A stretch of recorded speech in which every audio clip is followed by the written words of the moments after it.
Ebikulu muntu mulungi lwakubanda ebiseera bisinga amazima galuma abantu. He speaks the truth and truth sometimes eri bitter. Olumu naye akolamu ensobi ez'enjawulo ng'omuntu era naye ng'ebiseera bisinga ayogera amazima, but apart from that byayogera ne controversies there. I don't want to know. What I want to know is he's a big brother. Nasika nnyo omugwana Bebe for such a long time. Kuvirira mu nsonga za rem ezo zatwawula nnyo naye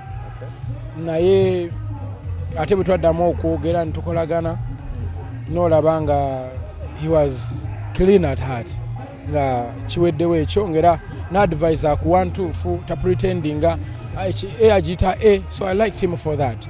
Nengamba so this guy is different. Kubanga tulina abantu betukolaganyeko nabo naye nga bakulaga kirala naye nga ate owulira kirala mu corridors. Ate oluusi ne action zaabwe genula nga zikyuseemu. So for me I like him for that. Bwe naadde mu misango gy'abaluba yankubiranga amasimu nangamba what can we do nkuyambye ntya kuba I don't like this person. Agezezaako okula nti akukyankalanya ndi wa innocent because ye yalimu abimanyi process yonna ne ku list z'aba promoters yaliko era yabimanyi. So he was concerned nakubira baloya nakola atya so I was like because so many people they will want to see you in trouble and they will be happy. Noli bwavaayo nakulaga nti akubeereddewo nakimwagalira nnyo nemanya okay this is a good person. Budese obulamu seeka bulamu bwe butyo bwakola era tuli bakoowu kyo nyingi lwasemba okulabanga okubye airstrip kololongo gibwaguliza era tuwawa abantu ka message ne tukunoonya naye kati ketukufunye ka message mbadde nga nzija nsuleyo kamu nadda ku social media okwo bantu nga mbeebaza kubalaga omulimu gwe batukolera nekyo tunaatera okujja uploading abantu bagirabeko era atera okubeera done anytime soon. So abantu mbeebaza nnyo olw'okuba nti bandaga omukwano oguli unconditional. No matter what happens they will always be there for me and I'm so grateful. Omutima gwange musanyufu. Kulikayo mu America navuddeyo sebo kyabadde kuba tugambye nti wabadde ogenze kunoonya ku networks at the same time ng'ogenze kulabya waliyo Grammy nominations party kati nga omanyi ba nominees abo basajja banene kati ino genda naawe ofune ku connection obamanye bakumanye waba otuuse ku level of being a nominee that it gives you a voice okubanga osobola okufuna connection here and there. So I had to go and really take this chance. Omu ku basajja kati abakutte omumuli gwa ggwanga Uganda wano ne okwetoola ensi yonna bw'oba weeyinga Mexico wa Uganda okusinziira ku nsi ezo tuyimiridde tutya? Tetuyimiridde bubi kuba talent wano nyingi ate ne audience nnungi lwakuba obuzibu ffe tetwekkiririzaamu and we don't know what we have. Ebyaffe tubinyooma ddo tubyagala nnyo kuba abantu baffe they consume our music naye still balinamu kali akalowooza nti ffe tuli behind naye nga we can only be behind if we accept to be. Naye senga tukwatira wamu ne tugamba no we don't need to be here ne twesitula ne twongera okwesitula then it will be good. Naddala abantu abali mu diaspora they should batandika ku-organizing proper shows in proper venues nga tebeetidde and they do good mobilization. So when show nga ziri mu proper venues with a good audience it will attract international media to talk about it.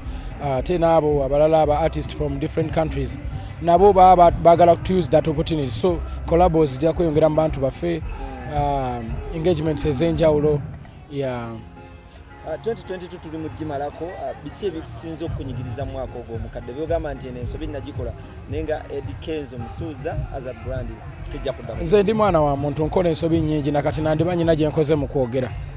So tutambulira mu mistakes era tutambulira mu kwetonda all the time. So ensobi nkola nnyingi era kyova olaba ngezaako okudda eri omutonzi buli kaseera ne musaba ekisonyiwo. So sometimes you don't even know kye nkoze ensobi ate abantu bano bagamba naye wano wakoze mbwa talina unofumitiza nga si kituufu. So ensobi nkola nnyingi I can't even mention one. Agobadde ku stage ogenze n'ogamba nti finally wategera nti Bebe Cool is a good person. He's a good person. Bebe Cool muntu mulungi lwakubanda ebiseera bisinga amazima galuma abantu. He speaks the truth and truth sometimes eri bitter. Olumu naye akolamu ensobi ez'enjawulo ng'omuntu era nenge bisere bisinga ayogera amazima, but apart from that byayogera ne controversies there, I don't want to know. What I want to know is he's a big brother. Nasika nnyo omugwa ne Bebe for such a long time. Kuvirera mu nsonga za remezo zatwawula nnyo naye ate bwe twaddamu okwogera ntukolagana n'olaba nga he was clean at heart nga kiweddewo ekyo ngera n'advise akuwa ntuufu tapretendinga agiyita so I liked him for that. Nengamba so this guy is different. Kubanga tulina abantu betukolaganyeko nabo naye nga bakulaga kirala naye nga ate owulira kirala mu corridors. Ate oluusi ne action zaabwe genolanga zikyuseemu. So for me I like him for that. Bwe naadde mu misango gy'abaluba yankubiranga amasimu nangamba what can we do nkuyambye ntya kuba I don't like this person. Agezezaako okulaba nti akukyankalanya ndi wa innocent because ye yalimu abimanyi process yonna ne ku list z'aba promoters yaliko era yabimanyi. So he was concerned, nakubira baloya nakola atya. So I was like, because so many people, they will want to see you in trouble and they will be happy. Noli bwavayo nakulaga nti akubereddewo nakimwagalira nnyo ne manya okay, this is a good person. Yeah. Oba abantu nga womanyi bagamba nti olina connections oba oli awo mu NRM nga naye musajja wa NRM byabagatta. Nze sijja kulimba nti siri wa NRM lwakuba nti abantu b'NRM bakwano banki. Okigedde ngera n'abantu abalala ab'ebibiina ebirala bwe bali bakwano banki because nze sobola nakolagana na muntu olw'okuba politics and biki. Me I love people era abantu abali ku opposition bakwano banki, abantu abali mu government bakwano banki. So Bebe Cool ye bw'abanga is NRM straight away, I have no problem with him and he should keep on doing that. Ngera n'omuntu yena awagira opposition bwe simugaana era simuinaako buzibu, they should do what they want to do. You understand? Yes. Yeah, but me I cannot stop from working with the people I love because they belong to a certain political group. Yes. I will work with them, I will deal with them, I don't care. Okay. Yeah. Okay, nga tuvuddewo awo kati ni bizonto obimanyi? Yeah. Bachalibo? Na meetingako Sabazonto one time. Okay. One time, yeah. Ennaku zino waliwo muze kati nti buli muntu atandise okukola lisiye ne awards ze bakutaddemu awards sebo ezokuba nti gwe gravity luba waliwo n'omulala kubasinza okukaaba mu ggwanga Uganda ya 2020. Bajimpe nze nkaaba nnyo ne bwe mutandaba. I'm so emotional. Bajimpe nze njitutte award ojikiriza? Yeah. Ngokkiriza mangu ali lwaki sijikiriza kaaba nnyo nze ne bwe mba ndaba movie geno lange zigali mpiseemu amwe crying baby.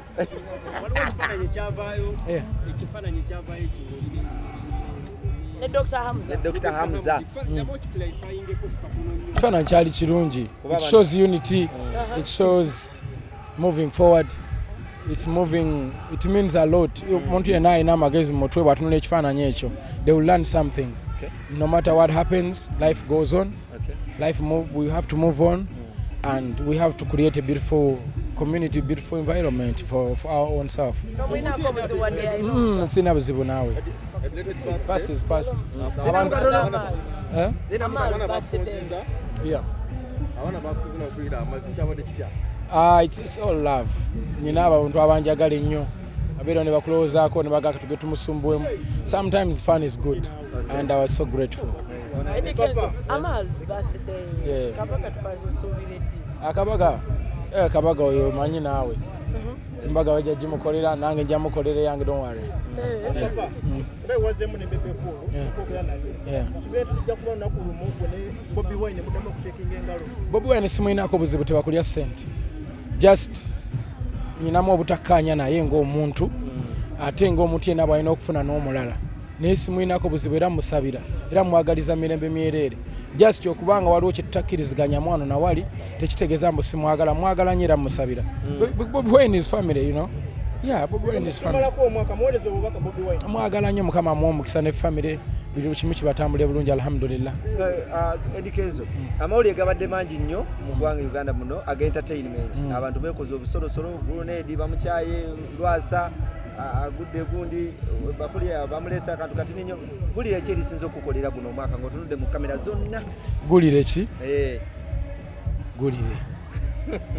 Gulire ki? Gulire ki? Gulire ki? Leviksoni eyagadde ne Desire. Kwekali amawulire. Bintu ebisinga sibimanyi. naye mmanyi egguliro lya festival lyalidde yaman nerya Grammy alalala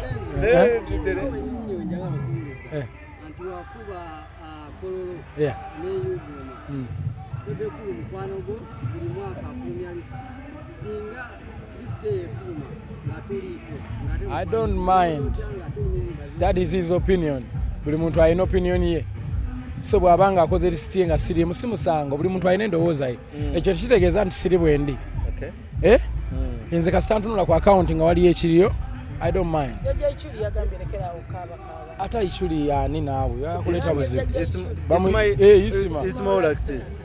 Era bamanyi small access. Nja kulekerawo. Twali buzibu. No problem. I will stop. Kale nga tumaliza Eddy Kenzo. Tubadde tusaba tuweyo ennyimba 5 nga siza Eddy Kenzo ezikoledde guno. I have to think about that because nze I'm an artist and I appreciate art.